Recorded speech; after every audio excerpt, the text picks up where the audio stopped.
Aquesta setmana s'han reprès presencialment les classes d'activitat física per a la gent gran que l'àrea d'esports de l'Ajuntament de Roses organitza dins el programa d'activitats esportives d'hivern. La flexibilització de les mesures Covid han permès reprendre l'activitat de forma presencial després d'una llarga aturada obligada i aquesta setmana avis i àvies han pogut tornar al pavelló municipal a fer els exercicis de tonificació i manteniment on els participants han pogut recuperar el contacte amb els companys després d'haver estat els últims 4 mesos fent-ho des de casa de forma virtual amb unes sessions gravades que s'han emès per la televisió local.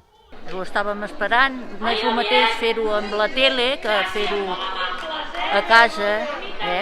Molt diferent, completament diferent. Aquí ho fas millor, tot més espaiós. A casa no pots, t'entrebanques en cadires, amb el sofà i tot. I suposo que poder gaudir també... I les amigues, tot. Que fa tant que no ens vèiem, Les classes es van interrompre amb el confinament domiciliari de 2020. L'octubre de l'any passat es van reprendre, però l'enduriment de les mesures Covid per la segona onada de l'epidèmia van obligar a tornar-les a suspendre aquell mateix mes.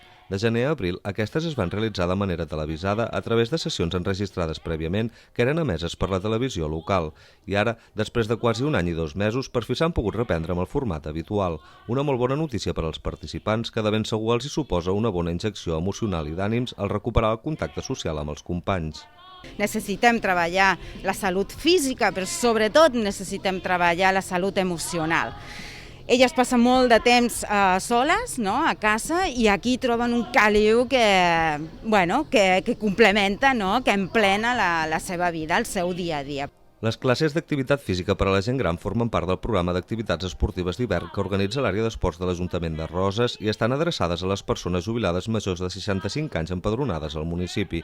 Aquestes es duen a terme 2 dies a la setmana amb una durada de 3/4 d'hora per sessió i solen començar al mes d'octubre i finalitzen a mitjans de juny, tot i que enguany es podria allargar fins al mes de juliol, com ja ha passat en edicions anteriors.